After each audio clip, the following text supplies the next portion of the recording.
사랑하는 성도 여러분, 한 주간 평안하셨습니까? 우리가 살아가고 있는 시대는 어떻게 보면 참 불안한 시대입니다. 여러 가지 뉴스와 소식을 보면은요, 아직도 전쟁과 기근과 경제 위기 소식이 계속 매일매일 들려오고 있습니다. 아마 개인적으로는 건강의 문제, 자녀의 문제, 노후 문제로 밤잠을 설치시는 분들도 꽤 많이 계실 것입니다. 우리는 마치 내일 지구가 멸망할 것처럼 미리 걱정을 가불해서 살아가고 있는 것은 아닌가 하는 생각이 듭니다. 어떤 남자분이 있었습니다. 이분은 평소에 걱정이 너무 많은 분이었습니다. 그래서 얼굴이 늘 어두웠습니다. 근데 어느 날 이분이 막 휘파람을 불면서 너무나 밝은 표정으로 나타나는 겁니다. 친구가 너무 궁금해서 물었다고 합니다. 자네 무슨 좋은 일이 있나? 어떻게 걱정이 다 사라진 얼굴을 하고 있어? 이렇게 물으니까 이 남자가 대답을 했다고 합니다. 나 이제부터 걱정 안 해도 돼. 왜냐하면 걱정 대행 서비스를 고용했단 말이야. 여러분, 걱정 대행 서비스가 있답니다. 그래서 그 사람이 내 대신 모든 걱정을 다 해주기로 했어. 너도 한번 해봐. 이렇게 말했는데요, 이 친구가 황당하며 이렇게 물었다고 합니다. 그래서 그 비용이 얼만데 하니까 그 걱정 대행 서비스가 그분이 일주일에 200만 원 받기로 했어. 너 월급이 얼만데? 300만 원. 너 어떻게 그거 감당하려고 그래? 그랬더니만 이 남자가 하는 말이 걸작이었습니다. 그것도 이제 그 사람이 걱정할 문제지 내 문제가 아니네. 일부 예배 때도 이런 반응이 나왔어요. 이게 굉장히 하이 코미디거든요. 근데 저는 이 예화를 보면서 마치 이게 우리 모습이 아닌가. 모든 염려를 주님께 맡기라는 말씀을 듣고 기도할 때는 아멘, 주님께나 맡깁니다. 근데 예배당 문을 나서는 순간에 근데 하나님 이번 주 200만 원 나가야 되는데 하나님 이 비용 어떻게 합니까? 다시 걱정 보따리를 주섬주섬 챙겨서 나가는 그런 모습이 우리들의 모습이 아닐까, 그런 생각을 해보게 되었습니다. 오늘 우리가 읽은 미가서 본문에 처한 이스라엘 백성들도 그런 상황이었습니다. 미가 선지자가 활동하던 시대는요, 아수르와 바벨론이라고 하는 강대국 사이에서 이스라엘 나라의 운명은 풍전 등화와 같았던 시절이었습니다. 그래서 이스라엘은 절망했고 사람들은 비명을 질렀습니다. 하지만 하나님께서는요, 그들의 걱정을 하나님의 거대한 계획 안에서 이미 해결하고 계셨다라는 것이 오늘 미가 선지자의 놀라운 시각입니다. 우리는 지금 비명을 지르고 있는 이 상황인데 하나님은 우리의 비명 소리를 통해서 문제를 해결하고 계시다는 거예요. 그래서 이러한 하나님의 전략, 숨겨진 전략을 하나님의 모략이라고 미가 선지자는 불렀습니다. 여러분, 오늘 하나님의 모략을 깨우치시고 하나님의 모략을 붙잡는 인생이 되시기를 주님의 이름으로 축원합니다. 성탄절, 대림절 4주 성탄절을 앞둔 오늘 예배 때 미가 선지자는 다시 오실 예수 그리스도에 대한 예언을 냈던 선지자이고요.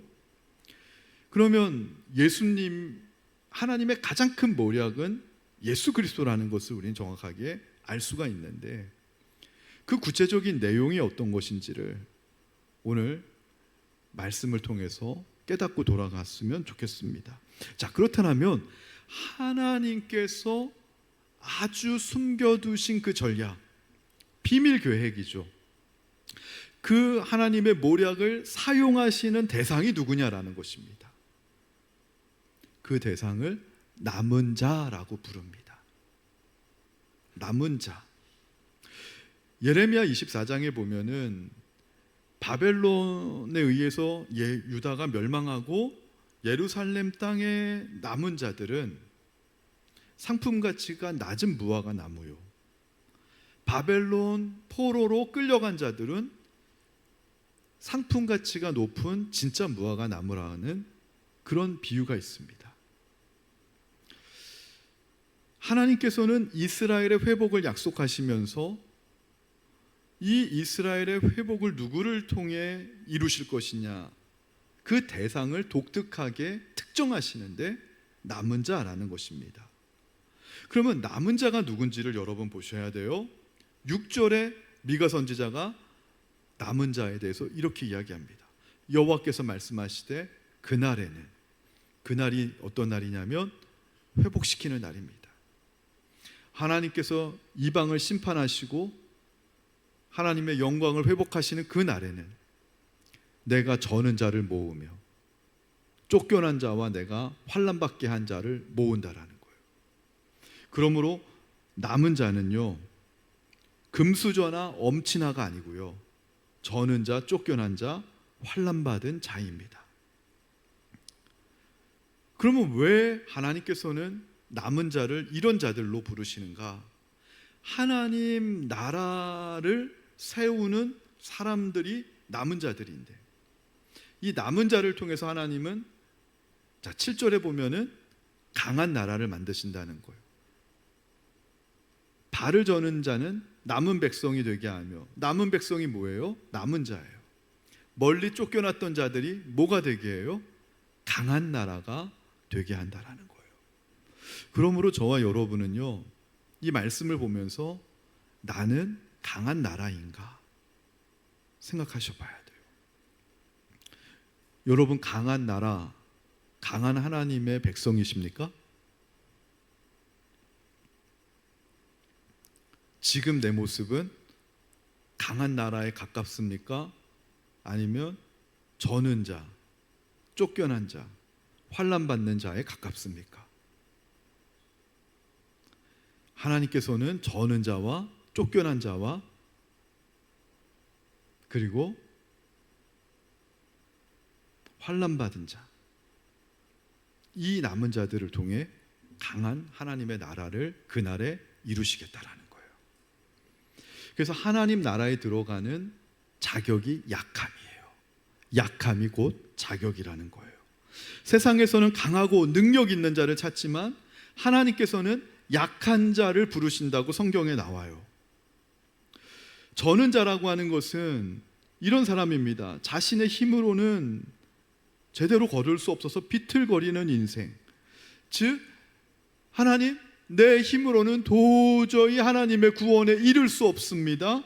이걸 철저하게 깨달은 사람들. 이게 저는 자의 영적인 의미입니다. 근데 이스라엘의 멸망과 포로 생활이라고 하는 환난을 통해서 하나님은 이스라엘 백성을 절게 만드셨어요. 예루살렘 땅에서 쫓겨나게 만드셨어요. 바벨론 포로 땅에서 환난받게 만드셨어요. 우리도 어떻게 보면 고국을 떠나 이 땅에 오면서 나는 절고 싶지 않은데 저는 상황에 처할 수도 있을 거예요.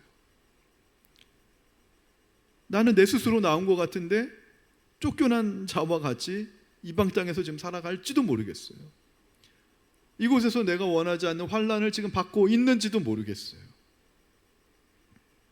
근데 여기에 하나님의 모략이라는 겁니다. 여기서 끝나는 것이 아니라 궁극적으로 우리를 하나님의 강한 나라로 만드시기 위한 하나님의 일하심이라는 겁니다. 이거를 믿으셔야만 합니다. 미국에서 한 수산회사에서요, 살아있는 물고기를 운송하는데 골머리를 앓는 거예요. 왜냐하면 이 물고기에게 아무리 좋은 환경을 만들어줘도 도착하고 나면 물고기가 다 죽었답니다. 이 문제를 어떻게 해결하지?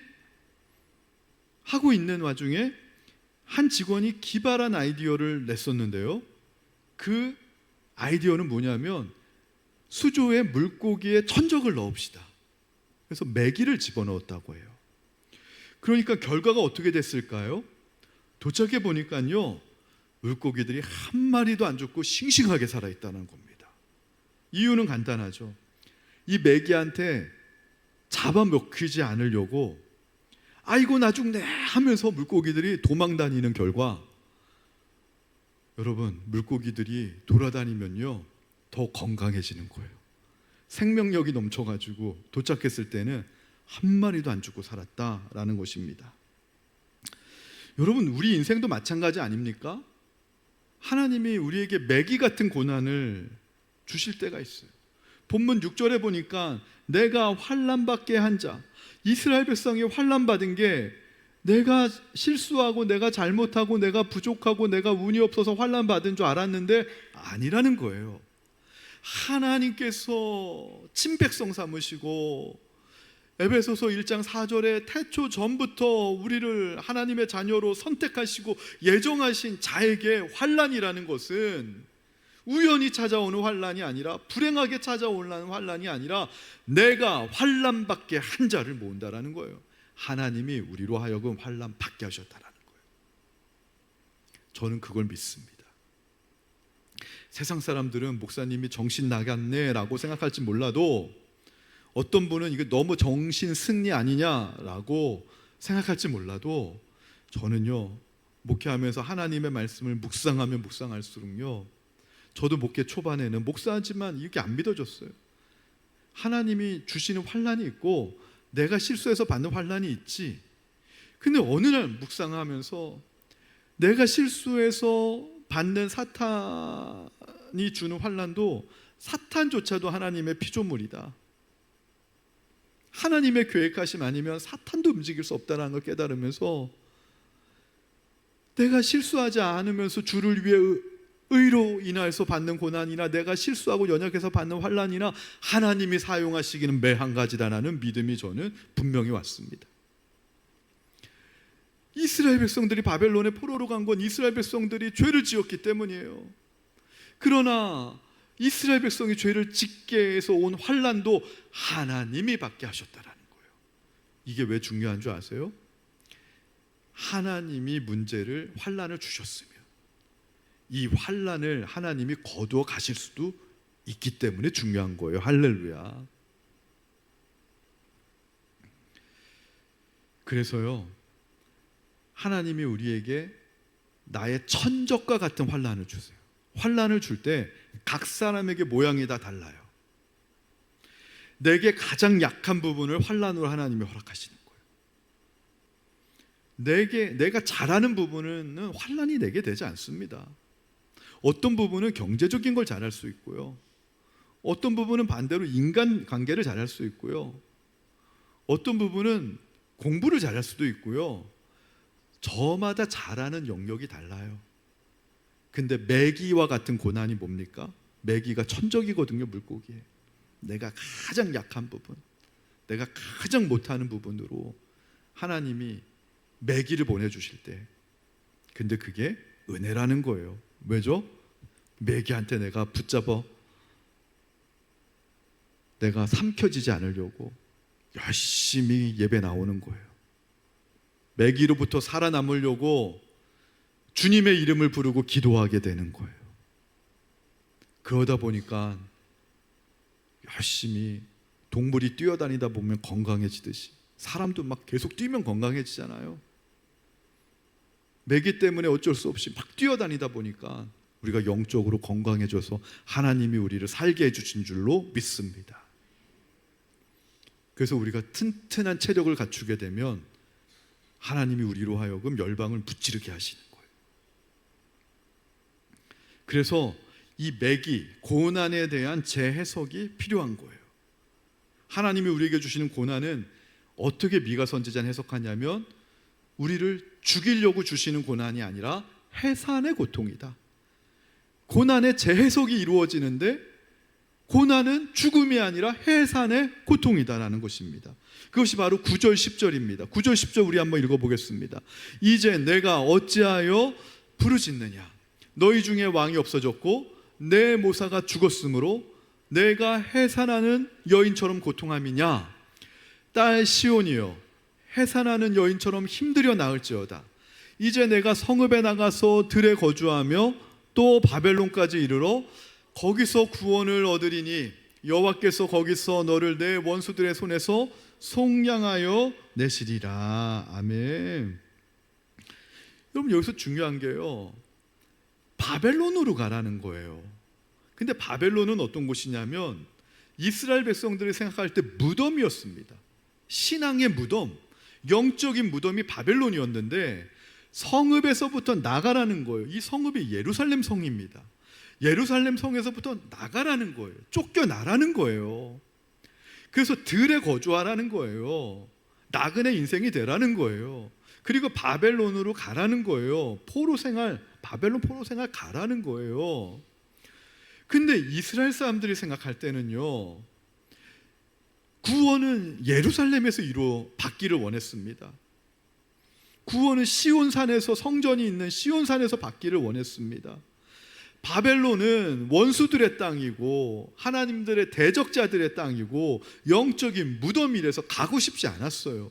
근데 하나님께서는 바벨론으로 가라는 거예요. 왜요? 남은 자 만드셔야 되니까. 남은 자가 뭔가 했더니만 내게 이제 하나님밖에 안 남았습니다. 요거 고백하는 사람이 남은 자인 것 같더라고요. 우리 한번 따라해 볼까요?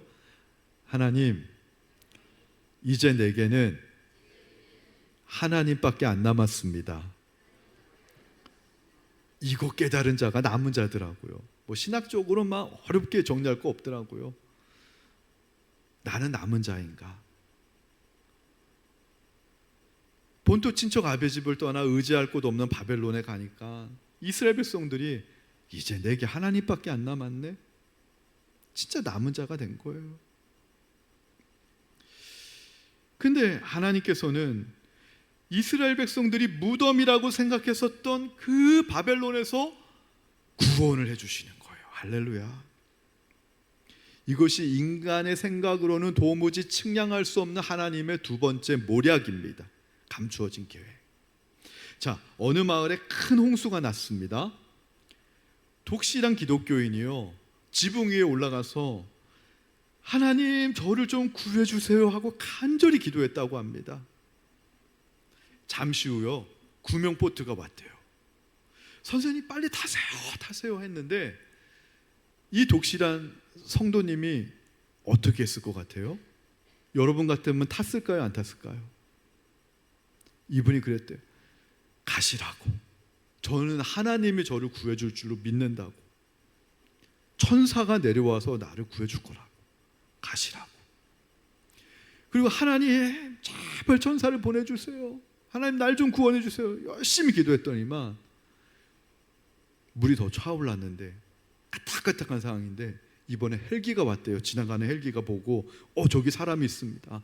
태워가자. 줄을 내려라. 줄을 내렸는데 빨리 올라오세요. 줄을 붙들고 가세요. 더 다른 사람 구해주세요. 저는 하나님이 저를 구해줄 겁니다. 천사가 와서 저를 구해줄 겁니다. 보냈대요. 어떻게 됐을 것 같아요? 물이 계속 차올라서 그만 죽었답니다. 죽어서 이분이 천국을 가가지고 하나님을 보자마자 막 따졌답니다. 하나님, 제가 그렇게 믿고 기도했는데 왜 천사를 안 보내주셨습니까? 왜 저를 죽게 만들었습니까? 그러자 하나님께서 황당한 표정을 지으시면서 야, 너가 기도해서 내가 보트도 보내줬잖아. 헬기도 보내줬잖아. 근데 네가 안 탄 거다. 저는 이 말씀을 들으면서 오늘 본문과 너무 연결이 되는 거예요. 이스라엘 백성들은 자기 방식대로 구원받기를 원했던 거예요. 내 방식은 예루살렘에서 구원받는 거예요. 내 방식은 시온산 성전에서 구원받는 거예요. 이 사람은요, 하나님이 천사를 보내주셔서 구원하기를 바랬던 거예요. 근데 하나님은 이 사람에게 구명보트도 보내줬고 그게 바벨론인 거예요. 헬기도 보내줬고 그게 세상인 거예요. 우리는 무덤과 같은 바벨론에 가긴 싫어요. 그러나 하나님께서는요, 우리의 생각을 넘어가시는 분이에요. 초월하시는 분이에요. 내가 바벨론에서도 너를 구원할 수 있는 하나님이다. 너가 무덤과 같이 생각하는 바벨론에서도 나는 너를 구원하시고 속량할 하나님이다 라는 것을 알게 하시기 위해서, 그래서 이 세상의 주관자가 하나님이시란 사실을 이스라엘 백성들로 하여금 알게 하기 위해서. 여러분, 그렇다면요, 하나님께서 왜 꼭 바벨론으로 이스라엘 백성들을 옮겨서 구원을 하려고 하셨을까? 저는 그 질문이 들더라고요. 우리가 생각하는 대로 이 성전에서 구원해 주면 안 돼요? 예루살렘에서 하나님 구원해 주시면 안 돼요? 근데 이스라엘 백성들의 삶을 보니까 하나님이 편안한 성전과 예루살렘을 주니까 그 안에서 우상 숭배하더라고요. 우상 숭배가 씻겨지지 않아요. 너무 편안하고 생활이 안락하니까. 그러니까 사랑하는 이 백성들을 우상 숭배의 죄로부터 깨끗하게 씻겨서 정결하게 만들기 위해서 바벨론으로 옮기신 거예요. 그게 하나님의 모략인 거예요. 여러분, 내 방식대로 구원이 온다고 하지 않는다고 할지라도 하나님이 주시는 구원이시면 그거를 믿음으로 붙잡는 성도님이 되시기를 주님의 이름으로 축원합니다. 그러면 세 번째 질문이에요. 이방 사람들은, 우리의 원수들과 대적들은 어떻게 할 것인가? 11절입니다. 11절이 어떻게 나옵니까? 많은 이방 사람들이 모여서 하나님의 백성들을 친다는 거예요. 교회를 친다는 거예요. 그러면서 이들이 고백하는 게 시온이 더럽게 되기를 원한다는 거예요. 너 교회 다니더니만은 그 꼴밖에 안 되냐? 교회 다니면 잘 되는 게 하나도 없냐? 너가 믿는 하나님은 어딨냐? 시온이 더럽게 되고 시온이 더럽혀지는 것을 이방 사람들의 눈으로 내가 평생 동안 바라보며 살기 원한다. 세상은 교회가 망하는 꼴을 보고 싶어 합니다. 근데 세상이 놓치는 게 하나 있다는 거 11절에 나와요. 12절 말씀 한번 읽어보겠습니다. 12절 시작. 그들이 여호와의 뜻을 알지 못하며 그의 계획을 깨닫지 못한 것이라. 여호와께서 곡식단을 타작마당에 모음같이 그들을 모으셨나니. 이 말이 무슨 말씀이냐면 타작마당에 비밀이 있다는 것입니다. 어떤 타작마당에 비밀이 있냐면 이방 민족들, 아수르, 바벨론과 같은 이방 민족들은 자신들이 힘이 있어서 시온, 예루살렘을 정복하러 왔다고 생각을 했습니다. 그러나 오늘 미가 선지자를 통해 주신 하나님의 말씀은 실상은 하나님께서 그들을 심판의 타작마당으로 모으신 것이라는 거예요. 농부가 타작하기 위해 곡식단을 한 곳에 모으잖아요. 왜 한 곳에 모읍니까? 일거에 타작하는 게 편하니까. 하나님께서는 이처럼 당신의 백성들을 괴롭히던 대적들을 일거에 심판하시기 위해서 그들을 예루살렘으로 불러 모으신 거라는 거예요. 이게 하나님의 세 번째 모략, 숨겨진 전략이라는 것입니다. 그러므로 세상의 권세가 승승장구하는 것처럼 보여도 여러분 두려워하지 마시기 바랍니다. 악인이 잘 되는 것을 부러워하거나 낙심하지 마시기 바랍니다. 왜냐하면 그들은 지금 하나님의 타작마당으로 제 발로 걸어 들어오고 있는 중이라고 미가 선지자는 우리에게 알려주기 때문입니다. 그래서 13절에 하나님의 백성들은 이렇게 살라는 거예요. 13절 말씀이 중요합니다. 믿음의 고백으로 하나님, 내가 이렇게 살기 원합니다. 이 말씀을 내가 받은 줄로 믿고 살기 원합니다. 이런 말씀으로 한번 기도하는 마음으로 우리 다 함께 읽기 원합니다. 시작. 딸 시온이여 일어나서 칠지어다. 내가 내 뿔을 무쇠 같게 하며 내 굽을 녹 같게 하리니 내가 여러 백성을 쳐서 깨트릴 것이라. 내가 그들의 탈취물을 구별하여 여호와께 드리며 그들의 재물을 온 땅에 주께 돌리리라 하시더라. 여러분, 일어나서 치라는 거예요. 이스라엘 백성들이 하나님 어떻게 만드셨다고요? 절게 만드시고 쫓겨나게 만드시고 환난받게 만드시고 바벨론이라고 하는 매기를 보내니까 수족관 속에 있는 물고기가 매기로부터 살기 위해서 열심히 뛰어다녔어요. 열심히 운동했어요. 나도 모르게 체력이 길러졌어요. 힘이 길러졌어요. 그러고 때가 되니까 딸 시온이요, 딸 시온은 이스라엘 백성을 얘기합니다. 이제 너가 체력이 생겼다. 너가 이제 건강해졌다. 일어나서 너의 원수를 치라. 할렐루야. 그때 하나님이 내가 내 뿔을 무쇠 같게 할 것이며 여러분의 뿔이 무쇠 같아지길 축원합니다. 내 굽을 녹 같게 하리니 내가 여러 백성을 쳐서 깨트릴 것이라. 여러분, 우리는 깨지는 백성이 아니라 세상을 깨트리는 백성입니다. 할렐루야. 언젠간 이슬람도 다 무너질 거예요. 우리의 자녀들을 통해서 하나님이 이슬람의 권세를 무너뜨리는 날이 올 것입니다. 그러기 위해 우리를 이 땅에 보내신지도 모르겠어요. 그리고 그 다음엔 내가 그들의 탈취물을 구별하여 여호와께 드리며 그들의 재물을 온 땅에 주께 드리리라. 여러분, 이방의 재물이 나중에 누구 손에 하나님이 붙여주신다냐면 딸 시온입니다. 할렐루야. 여러분이 이런 딸 시온 이스라엘 백성들과 같은 남은 하나님의 백성들이 되기를 소원합니다. 저는 기도합니다. 우리 성도님들 사업하실 때 이 땅의 재물을 우리 성도님들의 손에 붙여주셔서 그들의 재물을 온 땅에 주께 돌리리라. 이 약속의 백성이 우리 성도님들 가운데 나오게 하여 주시옵소서. 저는 기도합니다. 믿고 기도하고. 지난주 설교가 뭐예요? 주님께서 말씀하시며 이 산을 들어 바다에 던지우리라. 주님의 하신 말씀을 의심하지 하지 않고 기도하면 무엇이든지 받은 줄로 믿으라. 그리하면 그대로 되리라. 여러분, 그 말씀 믿으시고 2026년에 이방의 재물이 여러분의 손으로 옮겨져서 여러분의 손을 통해 다시 하나님께 돌려지는 그런 통로가 되시는, 그런 물질의 권세를 받으시는 우리 성도님들 나오시기를 정말 주님의 이름으로 축원합니다. 그 날이 올 때까지 상황은 어때요? 칠흑과 같아요.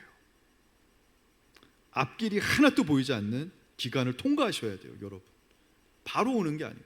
믿음의 응답이 현실의 응답으로 올 때까지 아브라함은 25년이 걸렸습니다. 이스라엘은 광야 40년 걸렸습니다.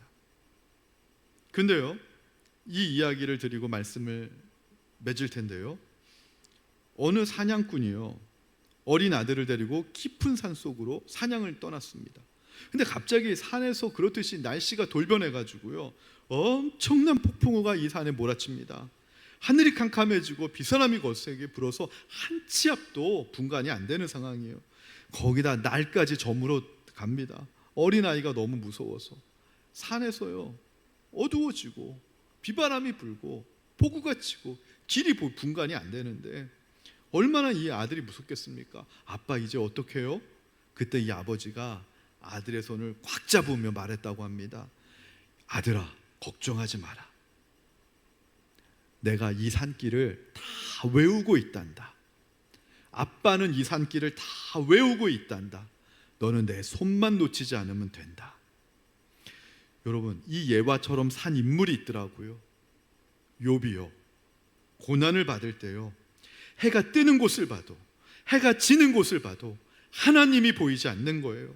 사방을 둘러봐도 하나님이 보이지 않는 캄캄한 고난의 한복판을 걸어갔을 때 욥이 했던 고백이 뭡니까?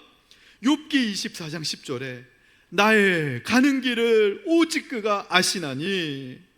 저는 이 말씀에 지금 마음이 뭉클해지는 거예요.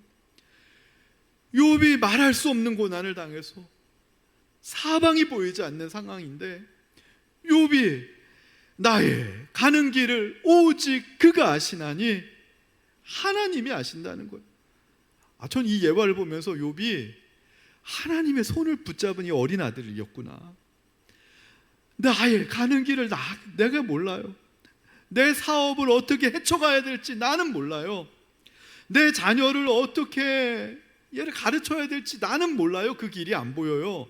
내가 말레이시아에서 어떻게 생존을 하고 비자를 어떻게 해결하고 이 땅에서 어떻게 정착을 하고 어떻게 내가 돈을 벌고 하나님의 영광을 올려야 되는지 그 길을 나는 몰라요. 그런데 욥은요 캄캄한 상황에서도 사방이 우겨싸움을 당한 어두운 상황 속에서도 나의 가는 길을 오직 하나님은 아십니다. 이 아빠가 이 어린 아들에게 걱정하지 마라. 아빠가 이 산의 모든 길을 다 알고 있단다. 너는 내 손만 붙잡으면 된다. 욥이 하나님의 손을 붙잡았을 때 그가 나를 단련하신 후에 내가 순금같이 되어 나오리라. 그거 고백했던 거 아닙니까? 여러분, 폭풍우 너머에 계신 하나님, 우리를 순금같이 만드신 하나님을 신뢰하며 오늘도 오직 여호와의 이름을 의지하며 담대히 믿음의 발걸음을 전진해 나가시는, 한 주 동안 하나님 앞에 믿음으로 승리하시는, 반드시 하나님의 살아계심으로 이방 재물들의 재물이, 이방의 재물이 여러분의 손으로 옮겨질 수 있음을 믿으시고 하나님께 영광 올려드림을 선포하시고, 우리는 교양으로 예배드리러 온 거 아니잖아요. 저는 2026년도에 세상을 깜짝 놀라게 할 하나님의 남은 자들, 우리 말레이시아 성도님들 되게 하여 주옵소서 기도하고 있습니다. 여러분 가운데 그런 인물들 나오시길 주님의 이름으로 축원합니다. 우리 이 말씀에 맞는 찬양이 있는데요, 우리 찬양 불러보도록 하겠습니다.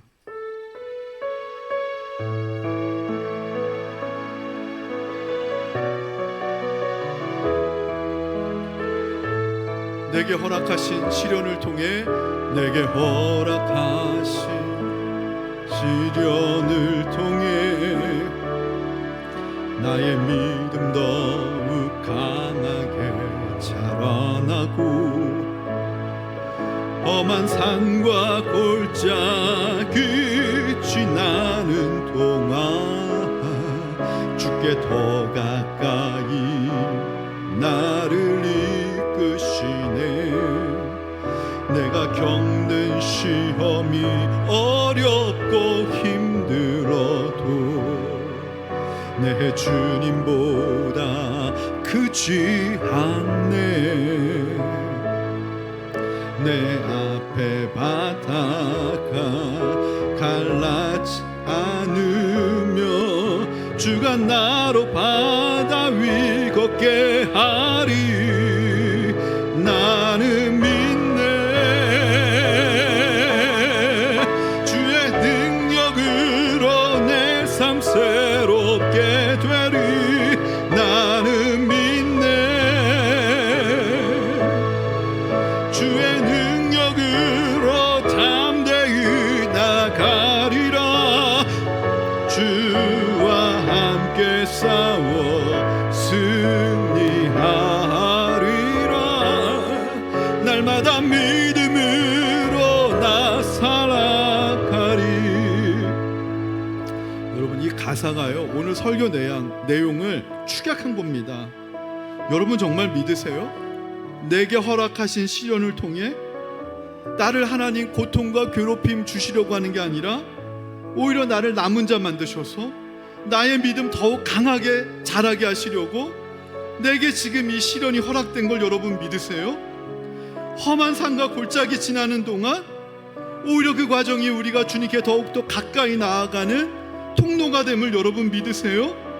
지금 비록 내가 겪는 시험이 내 힘으로는 도무지 감당할 수 없는 어렵고 힘든 고난이고 그런 문제들이라서 내가 지금 나아갈 길이 한 치 앞도 사방이 보이지 않는 상황이라도 어떤 시험과 문제도 우리 주님보다 크지 않기에 하나님, 내가 모세처럼 홍해를 갈라주옵소서 기도했는데 홍해가 갈라지지 않으면 하나님의 모략이 오히려 베드로처럼 바다 위를 걸어가게 하시려고 하는 하나님의 세컨 플랜이 있음을 여러분 믿으십니까? 내 생각보다 하나님의 생각이 더 뛰어나고 내가 기도하는 것보다 하나님의 응답이 더 크다는 사실을 여러분 믿으십니까? 복음은 믿는 것이고 복음은 누리는 것이고 복음은 실행하는 것입니다. 믿으시고 역전시키시는 하나님을 믿으시고 내 힘과 내 지혜와 내 능력을 내려놓고 정말 하나님 간절하게 메어 달려서 하나님의 살아계신 응답을 보는 저와 여러분 되었으면 좋겠고요. 그런 마음으로 가사를 생각하며 다시 한 번만 찬양하도록 하겠습니다. 내게 허락하신 시련을 통해 하신 시련을 통해 나의 믿음 더욱 강하게 자라나고 골짜기 지나는 동안 주께 더 가까이 나를 이끄시네. 내가 겪는 시험이 아무리 어렵고 힘겨워 내 주님보다 크지 않네. 내 앞에 바다가 갈라지지 않으며 주가 나로 바다 위 걷게 하리. 나는 믿네. 아멘. 주의 능력으로 내 삶 새롭게 되리. 나는 믿네. 주의 능력으로 담대히 나가. 주와 함께 싸워 주와 함께 승리하리라.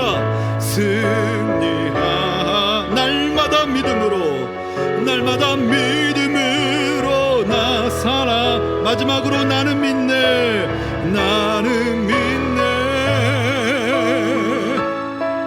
주의 능력으로 내 삶 새롭게. 나는 믿네.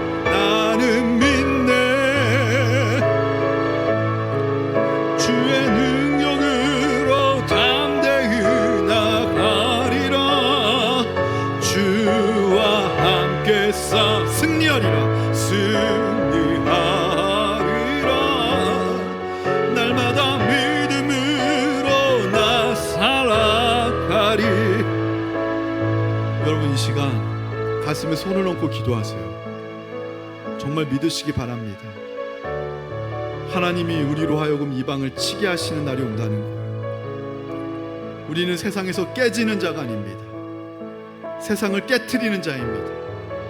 그리하여 열방으로 하여금 이 세상의 주인이 누구신지를 분명히 알려주게끔 하는 사명이 있는 거예요. 그래서 주의 영광을 위해 이방의 재물도 옮겨 주옵소서. 염려와 근심에 묶이지 않고 감사와 소망으로 살아가게 하여 주시옵소서. 믿음의 능력으로 한숨을 찬송으로 바꾸게 하여 주시옵소서. 나의 자녀, 나의 사업, 나의 건강, 나의 노후, 말레이시아 안에서의 나의 모든 비자와 여정들, 거주할 수 있는 생활력 주님께 맡깁니다. 하나님 열어주시옵소서. 우리 주님의 이름 한번 외치고 간절히 통성으로 기도하길 원합니다. 주여. 하나님 아버지, 은혜를 감사합니다. 하나님 살아계십니다. 남은 자들의 소망과 하나님의 모략에 대해서 오늘 배우게 하시니 감사합니다. 우리로 하여금 저는 자 되게 하시고 쫓겨난 자 되게 하시고 환난받게 하신 이가 바로 하나님이심을 알게 하시니 감사합니다. 우리는 예루살렘에서 구원받길 원하나 바벨론과 같은 무덤에서도 하나님 우리를 구원해 주실 수 있는 전능하신 하나님이시며 우리로 하여금 알게 하시는 하나님, 이제 내게 남은 것이 하나님밖에 없습니다. 하나님만 가장 소중합니다 고백하는 남은 자 되게 하여 주셔서 남은 자들로 하여금 그날에 시온에 따라 일어나서 내가 칠지어다. 하나님, 우리를 강철과 같이 만드시는 하나님, 노수로 하나님 만드시는 하나님, 하나님 우리를 통하여서 이방의 모든 권세가 무너지고 하나님의 영광이 드러내는 인생으로 하나님 우리를 삼아 주시옵소서. 그렇게 될지어다. 그렇게 될 줄로 믿습니다. 사업을 열어주시고 불가능한 같은 기적을 열어주시고 우리 자녀들의 앞길을 주장하여 주시고 우리의 비자의 문제와 우리의 모든 경제적인 문제를 주님께서 하나님 맡아 주관하여 주시옵소서. 예수님의 이름으로 기도하옵나이다. 아멘.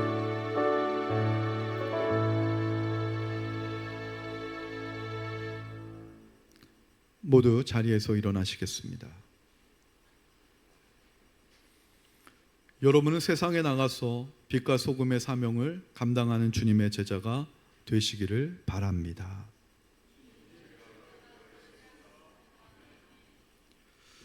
이제는 우리 주 예수 그리스도의 은혜와 하늘아버지의 지극하신 사랑하심과 성령의 감동하심이, 우리는 물이 갈라지기를 원했지만 그러나 하나님은 우리로 하여금 무리를 걷게 하시는 더 하나님의 모략이 있음을 믿고 내 기도보다 더 응답하시는 하나님을 신뢰하며 받은 줄로 믿고 세상과 맞서 싸우기로 다짐하고 결단하는 사랑하는 주님의 백성들 위해 이제부터 영원토록 함께 하시길 간절히 축원하옵나이다.